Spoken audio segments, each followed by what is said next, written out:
Welcome, everyone, to a very special episode of the Let's Get Vulnerable podcast. We have an incredible guest with us, my friend, Dr. Jamie Zuckerman. Welcome, Jamie. Thank you for having me again. I'm so excited to connect with you because I know we connected, gosh, I think it's been like 7 months or so. It's always a blur with pandemic times. Time just like this was yesterday. Yeah. But we had such a good conversation about abusive relationships and narcissism. And I just thought with everything going on right now with the Gaby Petito case that happened, and it's Domestic Violence Awareness Month in October, I just thought I really wanted to talk with you specifically. So I'm so glad that you could fit this into your schedule and that we have time to have this conversation today. Yes. No, I'm happy to do this. And I wanted to shout you out. If you're not following her already, you need to go follow her. She's on Instagram as Dr. Z Psychologist. It's dr.z_psychologist. So make sure you go connect with her on Instagram. Her content is incredible. Oh, thank you. Yeah. So let's talk about this. This is such an important topic. I thought we could just start out with the signs of how would you know when you're in an abusive relationship? Yeah. So I think there's two, and I'm sure you would agree, there's two different kind of ways to see this. There's the visible and the invisible abuse. Mm-hmm. And, the visible abuse is, what you would think, bruises and things like that. But also, keep in mind that oftentimes when people are in physically abusive relationships, the abuser sometimes will deliberately injure the person in body part areas that are not visible, or the person being abused may go to extreme measures to cover up. So long sleeves, long pants, let's say in 90-degree weather, things like that, not going to the beach, stuff like that. And I was just talking about this, or, oftentimes with head injuries, you don't know you have them. You could hit your head in the wall, it could hit you, and you wouldn't necessarily know, but then maybe a week later, 2 weeks later, you feel dizzy, you feel fatigued, you feel nauseous, there's some cognitive slowing, and kind of a culmination of these things over time can lead to neurological and cognitive issues. So even with the physical, sometimes it's not so obvious. There's also physical there's behaviors that you can look for, the way tone of voice changes, eye contact, body posture, hypervigilance. So someone taps you on the shoulder and you kind of jump and your response is disproportionate, right, to the situation. Loud noises, things like that, somebody screaming. And then there's the invisible stuff, which is a lot of what you and I talk about, more of the emotional, verbal abuse and the toll that takes on somebody over their lifetime or even just 6 months. And the damage that can do emotionally to somebody can be extremely traumatizing and, result in PTSD, CPTSD, yes. Complex PTSD.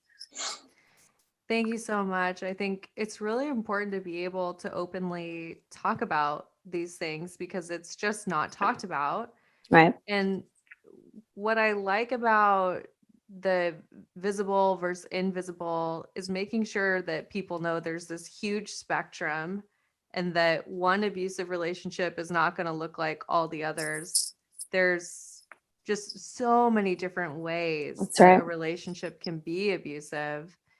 I know you and I. And there's financial abuse. People don't know what that is. Right. Yeah. It's just so important to acknowledge it can look different for every relationship. Yeah. There was actually, I don't know if your listeners have watched this, but on Netflix, the series Made.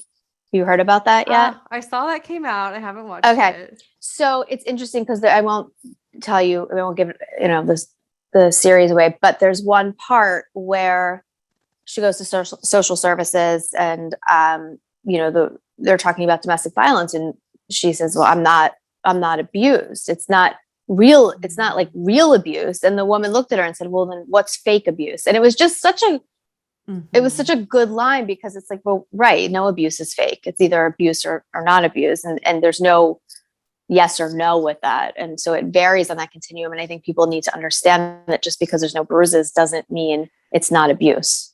Absolutely. Yeah. And I don't know if you know this about me. I think you might, just that my relationship with a narcissist about 8 years ago was the thing that basically started my career. Yeah. So thank you to my ex for a wonderful career as a relationship Exactly. expert. Exactly. And a great career. But Yes. in that relationship, it was so psychological. It was entirely psychological until the very end. It did become physical.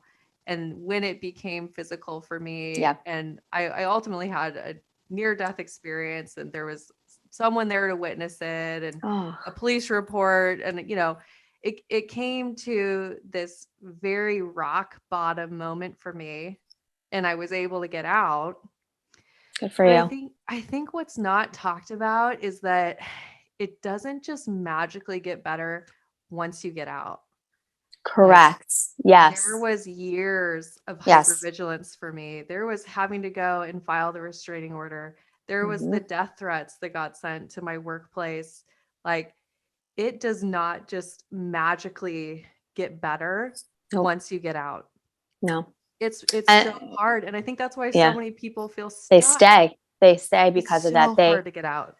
They all of their thoughts and feelings are valid. That's why, and I'm sure you hear this too, when people say, well, why didn't they just leave? You're just like, oh, like, yeah, Yeah. you can't just leave because there's death threats, there's physical violence, there's violence against the kids, there's threats, there's manipulation and lies. And the court system for family court as it's set up, it's getting a little better, but it doesn't really understand the systemic nature of narcissism in a relationship when it comes to custody of children. It's very difficult. And so people, understandably so, are fearful for custody of their kids. They're made to look like the crazy ones. And they don't have the resources because they've been isolated. They don't have the finances because they've been financially abused. And they stayed for 10, 15, 20 years. So, well, why did you say that? So it's very complex. And for each individual, there's different barriers, there's different things that get in the way. And I think one thing that we both know is just the toll that it takes on your self-worth. Yeah. And then when you don't feel worthy of, setting boundaries, expressing your needs, you become that shell of a person. That's a right. lot of times. It's so hard. It's so hard. And I'll have women say to me, when they finally get out of this relationship, because, and for your listeners, more often than not, it's not just a one time you leave and you're done. A lot of women leave, come back, or men too, leave, come back, and understand that it's a process. So I don't want anyone to look at it like it's a failure if you come back, because oftentimes it's necessary for your mental well-being, your sense of self, to leave, come back. And so that's not a failure. It's like process oriented almost. Absolutely. But when a lot of my female patients, when they leave, one of the scariest, there's two things that are very traumatizing other than the abuse that took place. The first is they have no idea who they are. And when I mean no idea who they are, I'll give you an example of something that somebody said to me the other day.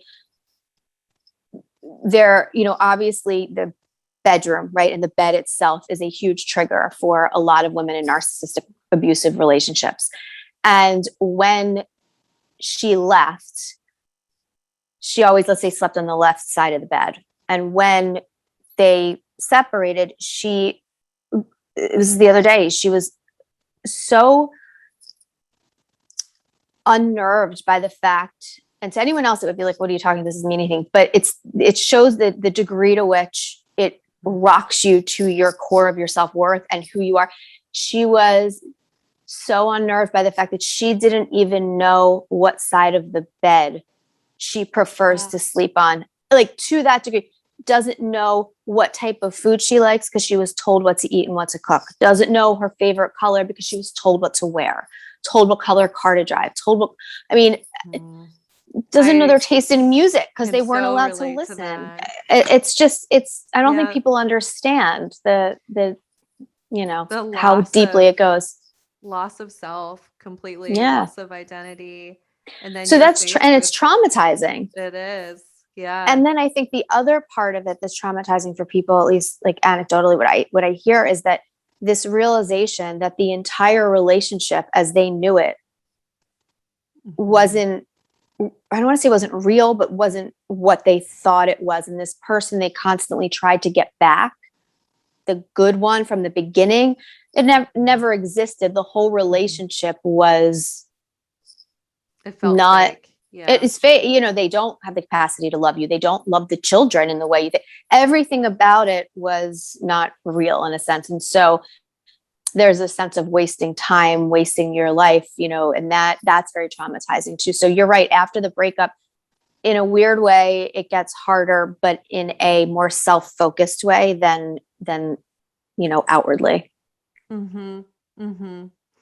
Yeah, and I think, I mean, there's just so many signs because I do want to move into talking about healing because I want people to know, hey, this is really hard, but you can do it. We're saying Oh how hard yeah, it is, but you yeah, can do it. So before we get into healing, I mean, there's just so many signs, right? And yeah. you talked about many of them. I think another one would be the isolating, right? You're losing who you are, so you're also losing your relationships. Like That's right. my best friend, when I was going through this, we were living together.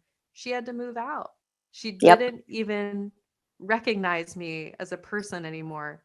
Hmm. And it was I lost all my close relationships, and I, still had contact with my family, thank goodness, but the isolating that happens when you're in this kind of relationship, I think that's really something to look out for. If you Yeah. start to notice yourself like really drifting away from people who you've been really close with, Hmm. that's a very key sign, If you even realize it.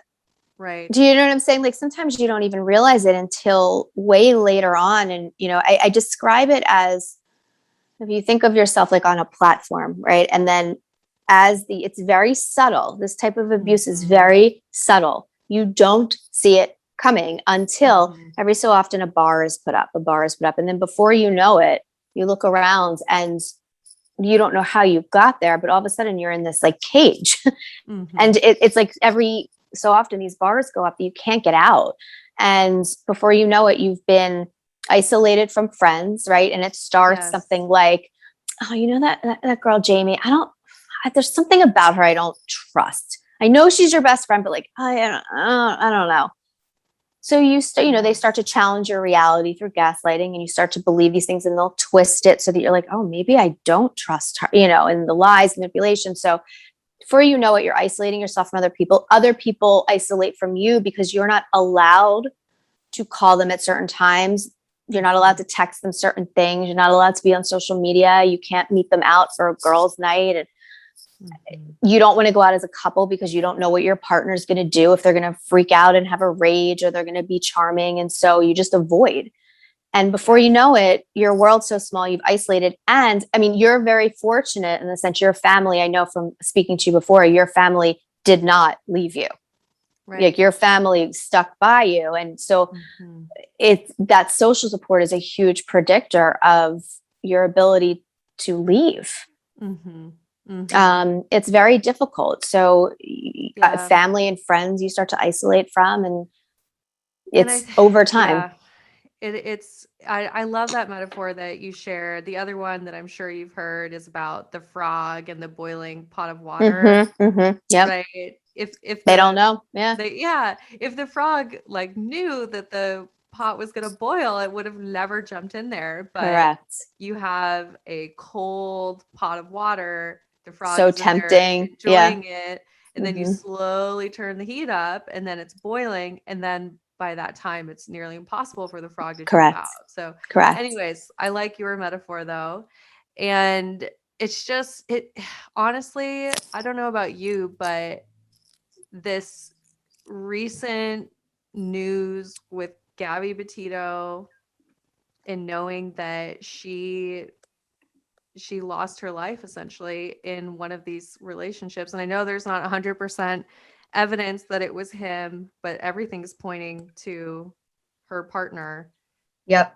I don't know about you, but hearing that, seeing that again in the news, and obviously there's so many of these cases, but this one was just really, really in the media. Um, and I live in Florida now, close to actually where Brian Laundrie's Right. family is, and I've been to the park where she was found many times. So I don't know what it was about this particular story, but it brought everything back for me. Yep. It was very triggering for a lot of my patients. Yes.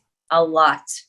And the thing is so many of us who have had this experience know that that could have easily have been Right. us.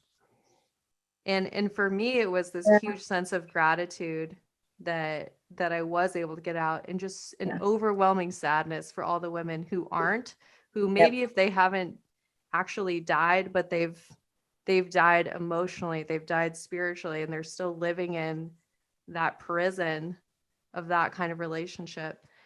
It just brought up so much for me. And I was honestly surprised. Yeah. You're not alone. That's for sure. I think one of the reasons why this was so triggering for people is, I think, because the way it was publicized, it and because I think because of social media and because things like narcissistic personality disorder are being spoken about more, and because of certain other variables now that kind of bring that out, people are a little bit more aware of it. And I think people saw this and kind of quietly said to themselves, that could have been me. Yeah. And I think it was, a theme with my patients that I was hearing was almost this sense of like survivor's guilt, in a way that they had been through something nearly identical. Why were they able to leave? She couldn't. Why were they able to survive and get out, but she couldn't?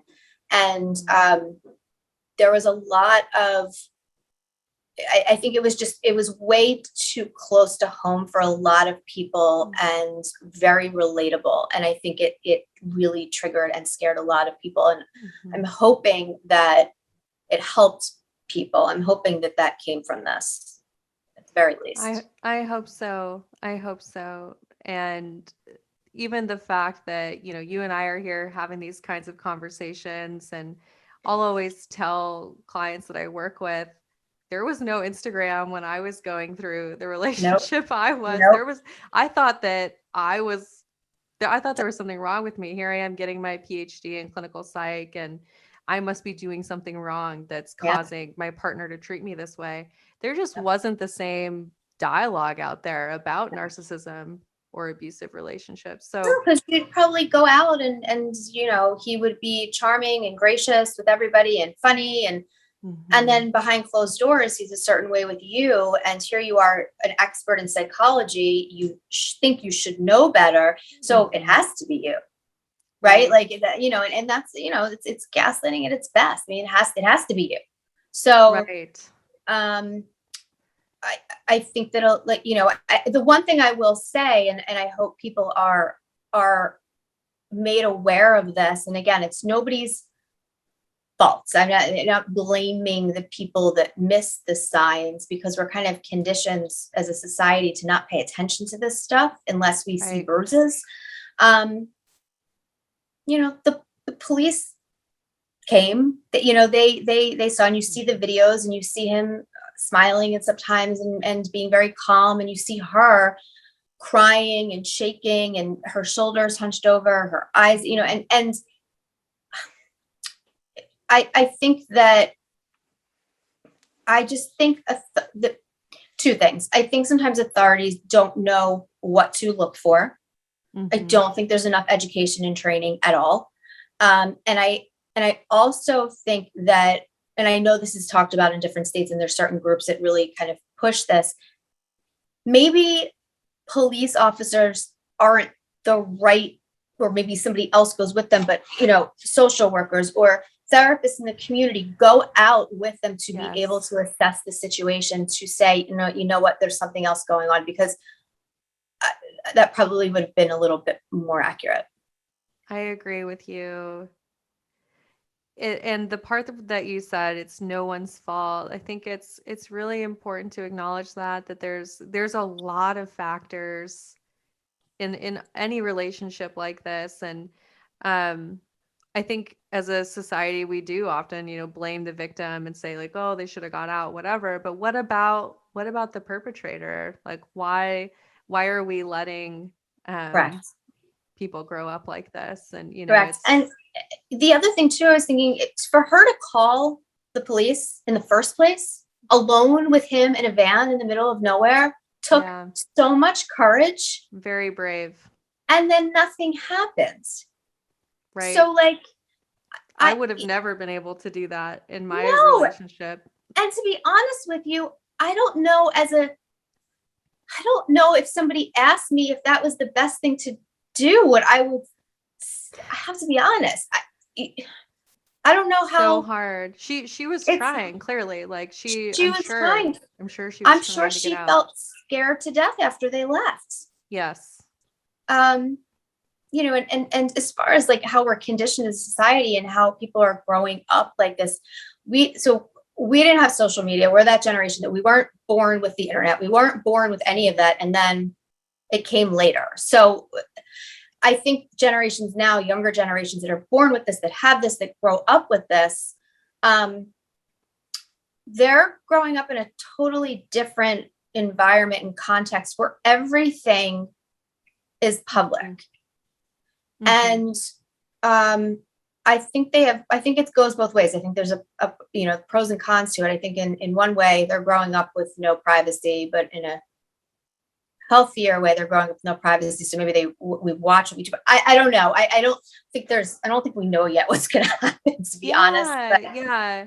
I don't know. I think it definitely contributes to personality development. I just don't know how yet. Of course. It's a really good point. And I know that you and I would agree that mental health needs to be something that's handled in a proactive way. We are so reactive.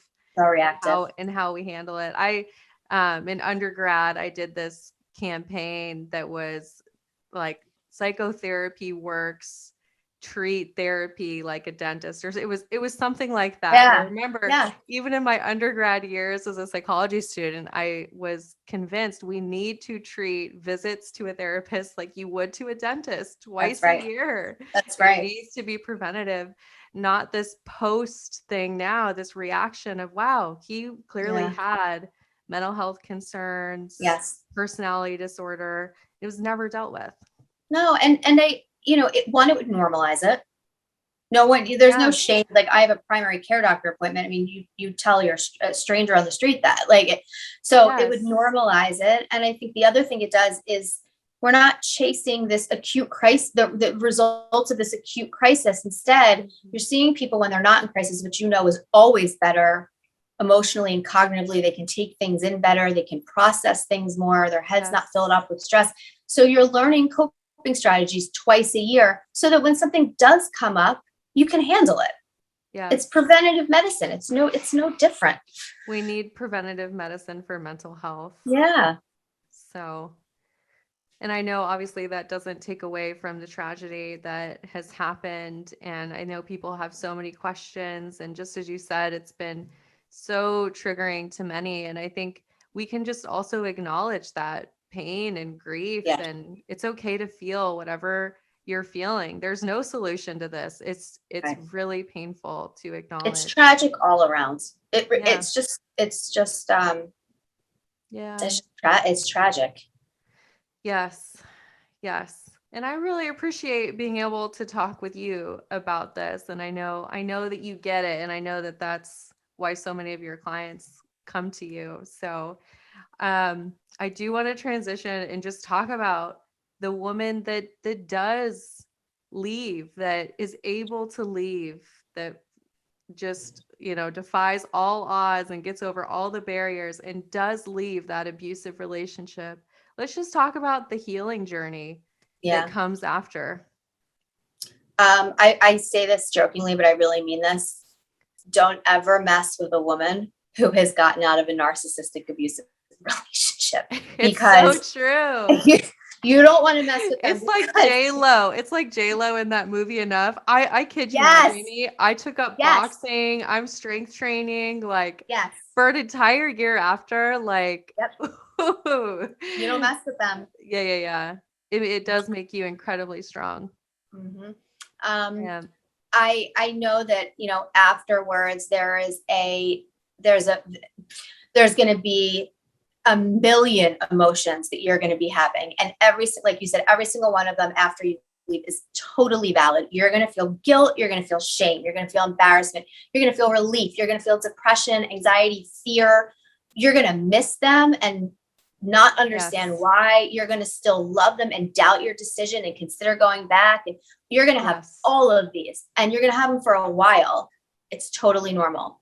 The biggest thing I say is you must get into some sort of therapy. If you don't have access to therapy, the very least use social media, Instagram, but make sure you're following somebody who isn't just a trauma informed specialist, but somebody who understands the nuances of narcissistic abuse, because some of them are so subtle, but these subtle things have such lasting traumatic impact that if you gloss over it, you miss a chunk of it, and it's very invalidating. So make sure that you go to somebody who understands this, who doesn't suggest couples counseling, who doesn't focus on how you chose wrong.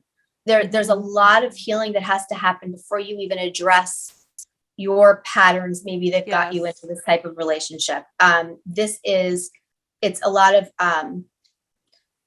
little traumas that happen over time. So it's different than treating PTSD, which is one singular traumatic event. Right. There's a definitive before and after. Complex PTSD, there is no definitive before and after, except before you got into the relationship, if that at all. Maybe you had it growing up, which likely you were in some sort of dynamic like that. Yes. It's a very different type of trauma processing, very different. Absolutely. I love that you point that out. And I think you were talking about this, but really being okay with being in survival mode for a while. Yes. So you're not doing any deep processing. You're simply focused on, how do I emotionally regulate? How do I take care of my basic needs? That's right. How do you sleep? How do you eat? Yeah. How do you drive without panicking? I was thinking about this. I was like, okay, what was so necessary in those months after I left? And I wrote down non-negotiable routines. Oh, I love that. For myself. I love that. Yeah. And they're probably basic. Yeah. But you're relearning that, I have needs. I can honor what my needs are. So you have to just start with very basic, non-negotiable routines. And then right, because a need is to shower, right, or eat. But what you don't know your emotional needs. You don't know who you are, so you don't. I love that you start with the basic stuff and build on that. What do I even like to do in my free time, right? Like you have to start there. And then, as you're saying, you absolutely need to get into some kind of work where you are able to process what's happened. And realizing that it is, just as you said, so many little traumas, and really being able to process what happened so that you're not carrying it with you. Yes. It's like the example I gave with the side of the bed. If somebody doesn't understand the nuances of narcissistic abuse, I don't know what side of the bed to sleep on. Someone would just say, well, just pick one. You'll get used to it. It's not about that. Yeah. It's about not even knowing the tiniest things about yourself. And that's scary. That's so scary. Your self-trust gets totally shattered. It's gone. You have none. Yeah. You have no self-trust. So and it's the rewiring of your belief system about yourself, right? Because when you're in the relationship with the narcissist, you internalize so many lies about yourself. Yeah. So you have You to literally let have go to of the rewire. loss. Yeah. Yeah. And like you said, it's kind of, it's, you have to retrain your physiological kind of functioning, your heart rate, your breathing, all of that. So it has to be regulated. Your hypervigilance, your fight or flight response is just haywire. It's totally, it's just off the charts unstable. And you can't, it's kind of like traumatic brain injury patient, let's say, who has to learn how they had a horrible traumatic brain injury and they're in the hospital. They don't just discharge them home and say, go back to work. They're in rehab for months and months and months to learn how to walk again, speak again. You wouldn't expect them, if they were an attorney or psychologist, to go back to private practice once they're healed. Yeah. They have to learn sometimes how to speak again. So Absolutely. It's like that. I can't believe, I mean, Jamie, so I was in my 3rd year of my graduate program and I was working in a community mental health center and I had 16 clients on my caseload. I took 1 day off and then I was thrown right back in to providing therapy. And I'm torn. I think in some ways it was really, really hard for me. Like it actually made my healing process take a lot longer because I didn't stop.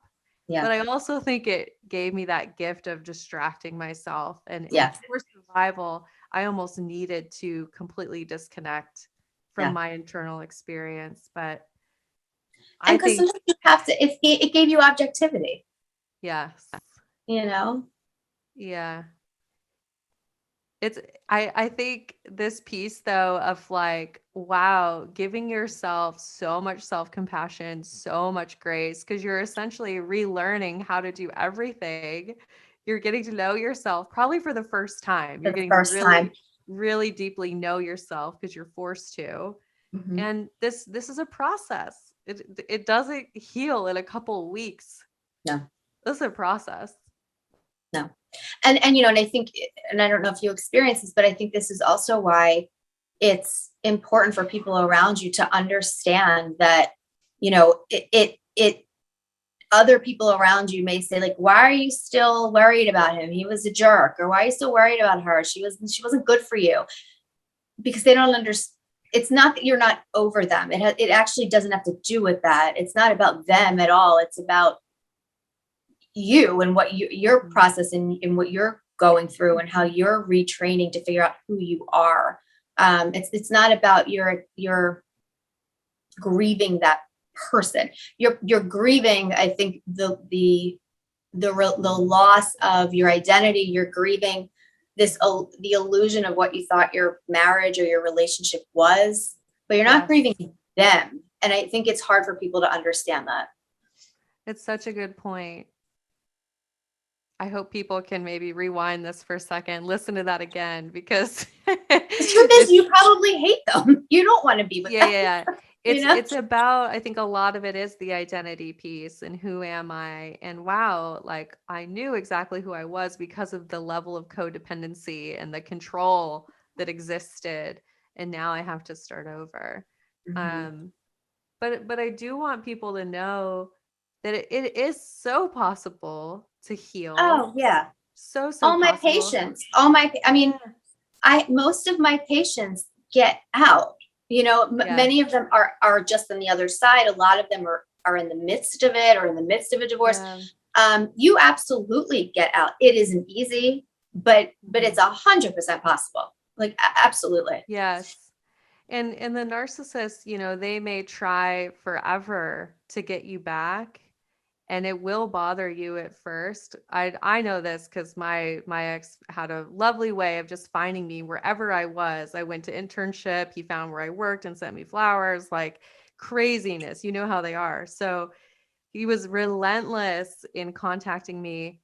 So that may never stop. They may continue to reach out. Yeah. However, the way you react to it, that's right, you at one point, I promise you, I think it took me about 7 years, but at one point it was like no impact on me to hear from him. And at one point, and I know I actually got a lot of pushback when I said this, but I'm going to say it again because I stand by this. We're going to be controversial. Remember, we're going to be controversial right here because I know those of you that are in it when I say this, please don't think I'm minimizing what you're going through at all, because I'm not. at some point, I promise you, not only will it not impact you anymore, but at some point you're going to look at their behavior and you're going to laugh at how pathetically predictable it is. Absolutely. You know, not at the abuse, but you're going to be able to be so objective to it and be able to predict a mile away. And when you get those flowers at your internship, go, oh, you've got to be kidding me. You know, that kind of response to it.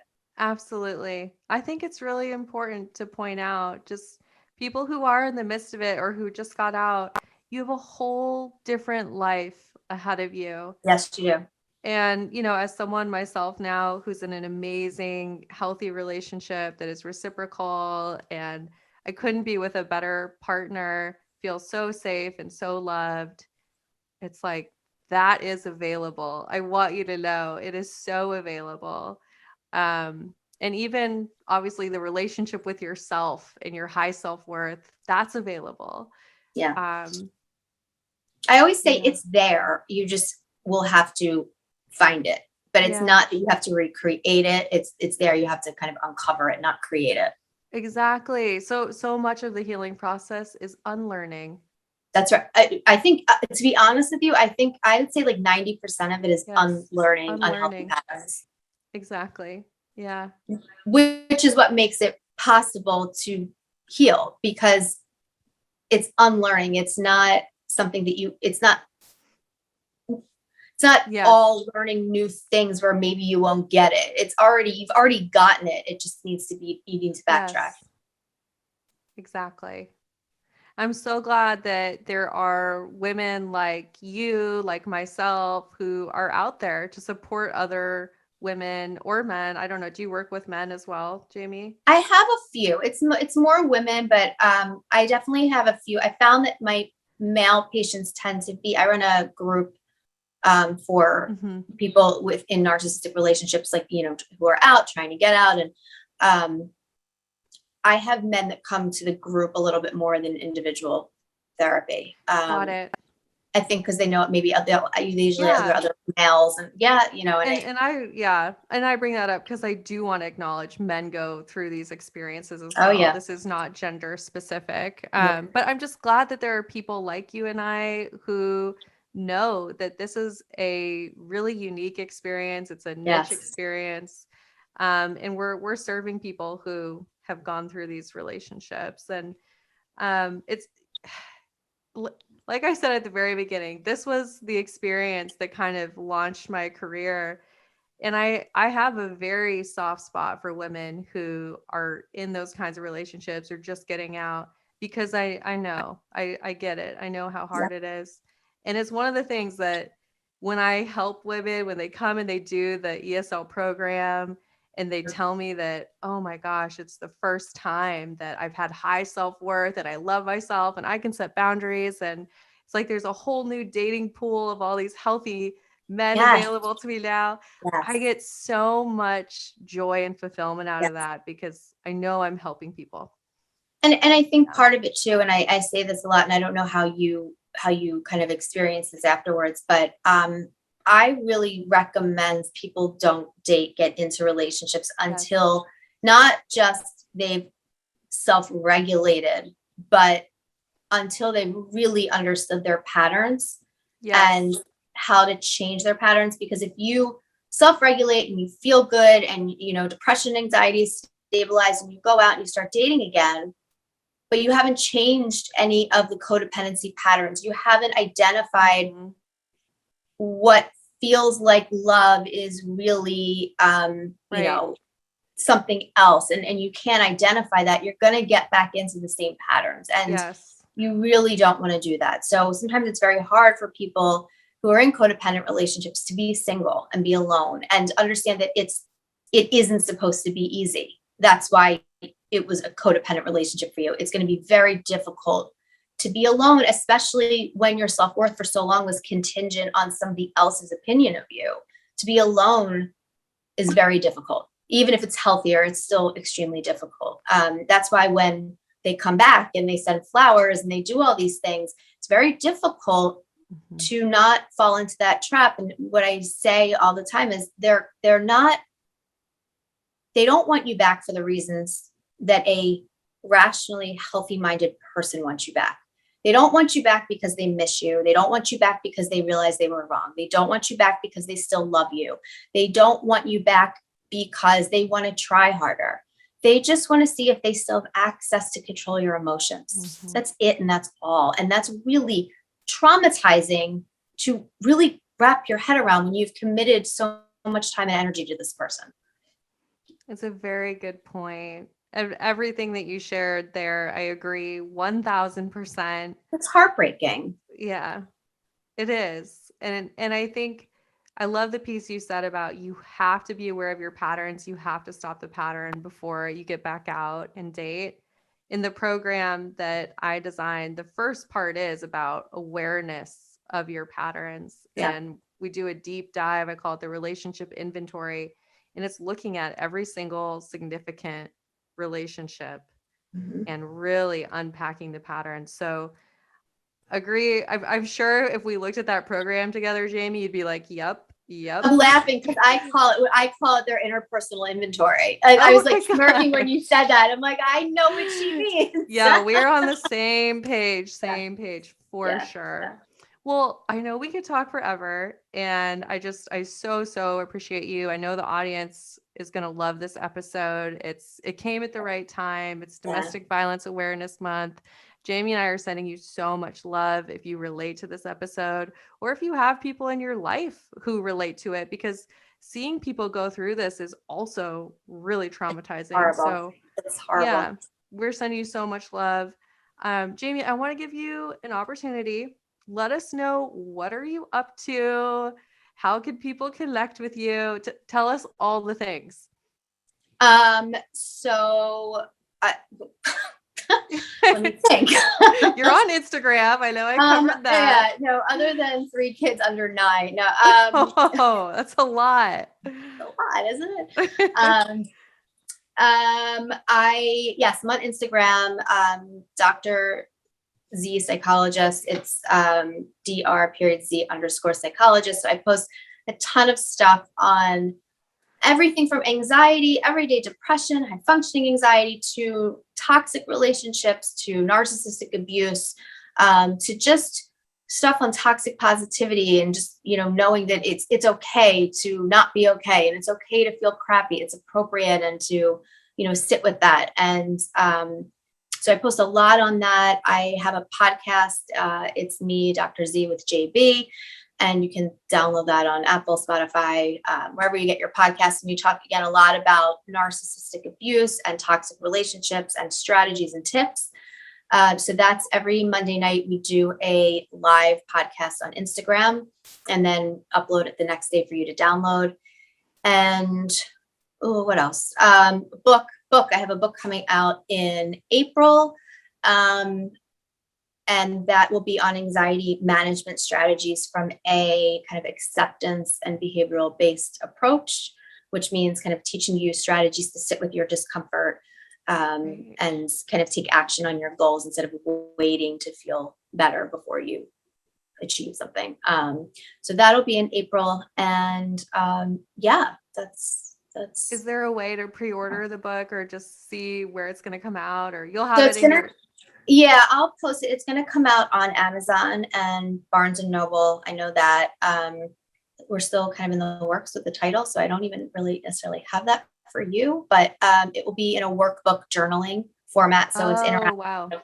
You can write in it and you can reuse the exercises. There's no particular order to it. So it's a lot of strategies I use with my patients. And they're very helpful. I think it'll be helpful for people who feel stuck, who kind of know why they do what they do. They kind of know their patterns. They don't know how to move forward. So that's kind of the approach that I took with it. That's so wonderful. I'm glad that, you're doing so much, and I know you have such a heart for helping people, and I'm excited. And workshops. And you have workshops. You're a busy girl. They're on my website. They're pre-recorded. You can download them. What's your website? DrJamieZuckerman.com. Great. And for everybody listening, we'll put all these links in the show notes as well. So you'll be able to find them. But yeah, once again, you are helping so many people. You are busy. Yeah. I love all the work you're doing. It's super inspiring. And just really glad that you've been able to join us for this conversation. I know the audience is just going to love this episode. If you want to shout us out, tell us your takeaways from this. I know we were very vulnerable, we were very real. If you had things that you want to share with us, you can DM us on Instagram. It's Dr. Morgan Coaching, and then Dr. Z _ psychologist. It's dr.z _ psychologist. Anything else, Jamie, before we wrap up? I don't think so. Thank you for having me again. I love our conversations. Your work is unbelievable. The program you have is unbelievable. And, same thing, you're helping so many people. I know I send all my patients your way, and they're all, very appreciative, and they love that you get it, and they get a lot from it. So it's been very helpful. And for those of you listening that are either, post breakup or in it, or not quite sure if you're in one or not, you absolutely 100% will be okay. You can heal. It is difficult. It's probably one of the hardest relationship dynamics to get out of for numerous reasons, which is a whole different conversation. But you absolutely can heal. I see it with my patients all the time, and you will get there. Yes. Absolutely. I love ending on that note, and we're sending you so much support. Thank you, everyone, for tuning in. Thank you again, Jamie. Really appreciate having you on. Thank you. Thank you for And having of me. course, yeah, you're welcome. And of course, everyone, I'm wishing you high self-worth and great relationships. We'll talk to you soon.